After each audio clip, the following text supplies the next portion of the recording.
비트코인이 12월 한 달의 기간 동안 횡보하던 것을 드디어 끝내고 큰 추세가 터지기 직전에 이동평균선 배열을 완성하고 있습니다. 오늘 이거에 관련하여서 자세하게 영상을 만들었으니까 끝까지 시청하시면 도움이 되실 겁니다. 금일은 이동평균선에 대한 배열 법칙과 이 이평선과 매물대를 통한 매매 전략까지 자세하게 소개를 도와드리겠습니다. 지금 이동평균선에 대한 배열이 계속 내려와 줌으로 인해서 이제 큰 상승을 눈앞에 두고 있거든요. 이거에 관련하여서 정말 자세하게 다뤄놨습니다. 지금 이번 달 매매를 보시게 되면 이 지지 구간에서 매수를 하고 저항 구간에 익절을 하고 다시 지지 구간에 매수를 하고 저항 구간에 익절을 하면서 원웨이로만 매매를 이어나가고 있습니다. 12월의 기간 동안 굉장히 횡보를 한 건 맞아요. 보통 이렇게 장대봉으로 쭉 하락 장세가 나와주면 횡보의 장세를 거치면서 이동평균선에 대한 배열을 맞추고 다시 한 번 더 상승세가 나와줄지 하락세가 나와줄지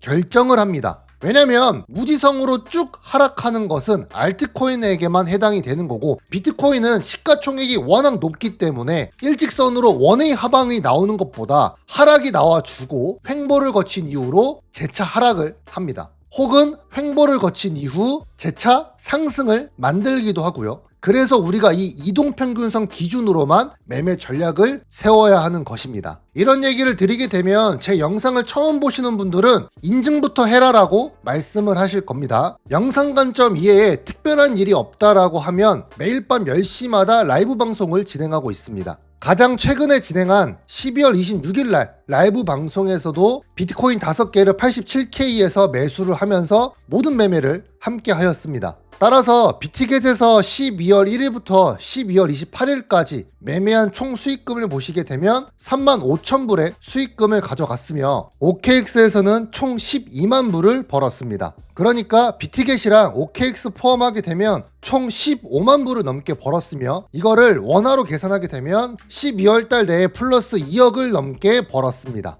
따라서 12월 달 장세에 있어서는 저에게 가장 자신이 있었고 매매하기도 가장 수월했던 장세이기 때문에 오늘 준비한 제가 이 이동평균선 배열 법칙을 여러분들이 아시게 되면 훨씬 더 매매하실 때 퀄리티가 높아질 거라고 생각을 하여서 오늘 영상을 준비하였으니까 영상 시작 전에 좋아요랑 구독 한 번씩만 눌러주시면 감사하겠습니다. 이 세로 줄부터 보시게 되면 12월 달의 시작점입니다. 12월이 되면서부터 이동평균선에 대한 배열을 224일선 건들고 그 뒤부터 121선이랑 크로스가 되면서 계속 횡보를 거치고 있습니다. 이동평균선에 대한 배열 법칙에서 설명을 드리자면은 시간이 지날수록 이동평균선이 역배열일 때 아래로 계속 내려오게 됩니다. 자, 11월 달만 보시게 되더라도 1년선이 105K였습니다. 그리고 나서 12월이 끝나가는 현재 시점 93K까지 내려와 주었죠. 이동평균선은 내려오면 내려올수록 저항의 힘이 약해집니다. 그러나 이동평균선을 캔들이 올라가서 붙이게 되면 저항이 셉니다. 자, 이때처럼 캔들이 위로 올라가서 224일선에 붙이게 되면 저항의 힘이 세지만 이동평균선이 내려오면 내려와서 붙일수록 저항이 약해지는 모습을 우리가 알 수 있죠. 자, 그러면 이 말뜻이 무엇이냐? 이제 곧 이동평균선이 역배열이 정배열로 바뀐다라는 것입니다.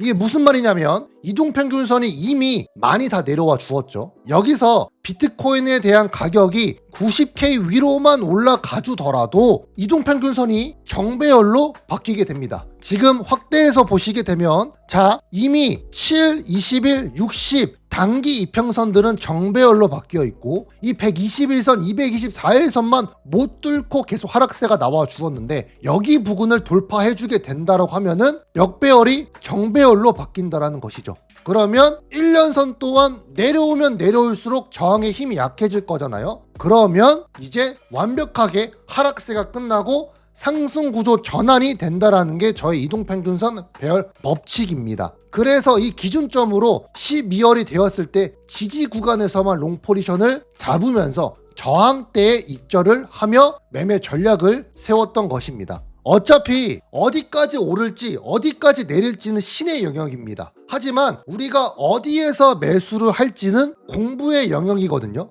그래서 매물대에 대한 기준선에서 매수가 들어가고 이동평균선 저항 구간에서 익절을 하고 다시 내려왔을 때 매물대에 대한 구간에서 재매수가 들어가고 이동평균선 상단 구간에서 익절을 한다. 이것이 제가 생각하는 원웨이 매매 기법이자 잃지 않는 트레이딩 기법입니다. 따라서 이와 같은 매매 기법을 통하여 매일 밤 10시 반마다 라이브 방송을 계속 진행을 하면서 여러분들과 실시간 매매를 함께 하였던 것입니다. 그러니까 당당하게 저의 거래내역을 매달 오픈하는 것입니다. 매매할 자리를 기다리고 그 자리가 왔을 때 매수를 하고 저항 이평선에 붙였을 때 익절을 한다. 이것만 기억을 하시면 됩니다. 자, 그러면 너가 말하는 이동평균선에 대한 배열에 대해서는 알겠다. 그러면 이제 어떻게 매매 전략을 세우느냐에 대해서도 말씀을 드리겠습니다. 자, 지금 매매 전략을 세울 때는 간단합니다. 이동평균선에 대한 저항, 이 121선과 224일선만 뚫어주는지를 체크하면 됩니다. 그런데 뚫어주는 게 중요한 게 아닙니다.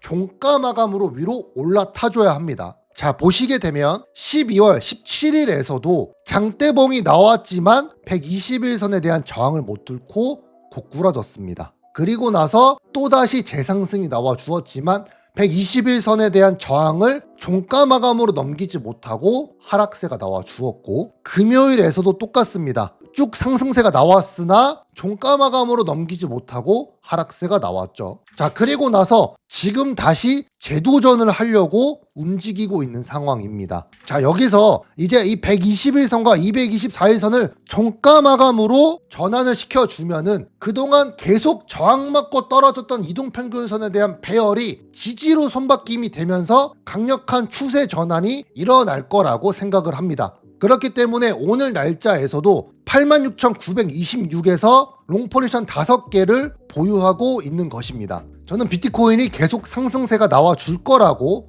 보고 있어요. 자, 그러면 이 상태로 계속 올라가 주면 좋겠지만 반대로 내려올 가능성은 없는가에 대해서도 말씀을 드리겠습니다. 당연히 내려올 가능성 또한 있습니다. 자, 그런데 제가 이렇게 말씀을 드릴 때 이중적으로 오를 수도 있고 내릴 수도 있고 라는 말을 드리는 것이 아니기 때문에 마지막 브리핑이니까 집중해서 잘 따라오시길 바랍니다. 자, 지금 구간을 보시게 되면 앞서 인트로에서 설명을 드렸던 긴 횡보를 원웨이로 쭉 하락이 나와주고 횡보를 거친 이후로 상승이 나올지 하락이 나올지 방향을 정한다라고 했습니다. 지금 상태가 똑같습니다. 긴 하락장이 나와주고 횡보를 거친 이후로 상승으로 갈지 하락으로 갈지 결정하는 단계입니다. 자, 그러면 지금 구간에서는 이 이동평균선이 내려오고 있기 때문에 롱포지션을 잡는 게 가장 좋다라고 계속 말씀을 드리고 있는 것입니다. 자, 왜 그러냐면 이 224일선이 내려오면 내려올수록 저항의 힘이 약해질 것이고 결국에 비비다가 이 이동평균선을 올라타줄 거니까요. 자, 그런데 문제가 있습니다. 위 이평선을 종가 마감으로 올라타주면 추세가 전환되는 시점이지만 만약에 계속 저항을 맞고 있는 것처럼 못 뚫고 떨어질 수도 있잖아요. 이럴 때 우리가 손절가를 잡기 위해서 이 매물대 기준선으로 손절 라인을 잡는 것입니다. 지금 제가 손절 라인으로 잡고 있는 구간은 요 구간입니다.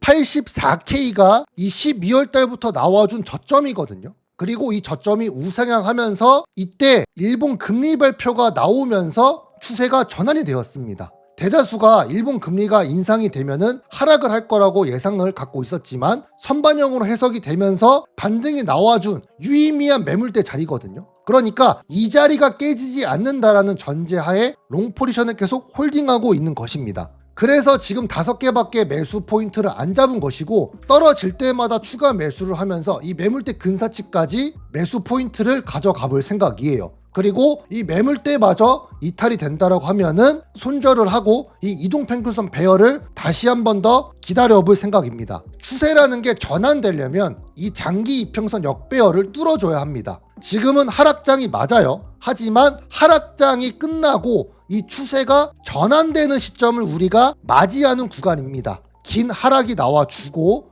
횡보를 거친 이후로 다시 한 번 더 상승이 나오느냐 추가적으로 하락이 나오느냐의 딱 기로이기 때문에 지금은 딱 본인만의 매매 기준을 맞추고 좋은 매매 전략을 세워보시길 바라겠습니다. 자, 그러면 금일 영상 정리하도록 하겠습니다. 이동평균선에 대한 역배열이 내려오면 내려올수록 저항의 힘이 약해지기 때문에 현재 구간에서 롱포지션을 잡는 것이 합리적이며 이 224일선과 121선을 뚫어주고 종가 마감으로 안착을 하게 되면 시원한 상승세를 기대해 볼 수 있는 자리다 라고 말씀을 드리겠습니다. 아울러 86,926 단가에서 롱포지션을 들고 있고 이 롱포지션은 금요일 라이브 방송에서 매수한 포지션입니다. 아울러 12월 1일날 발생되었던 이 84K 매물대까지 분할로 매수할 생각이며 여기 구간이 이탈이 되었을 경우에는 손절을 할 생각입니다. 따라서 이동평균선과 매물대 관련한 강의 영상은 실투방에서 보실 수가 있으며 아울러 오프라인 세미나에서 진행했던 저의 강의 영상을 1시간 분량을 받아보실 수가 있습니다. 매물대의 기준선에서 하나부터 열까지 다 알려드렸던 내용이기 때문에 저의 이동평균선과 매물대를 배워보고 싶다고 하면은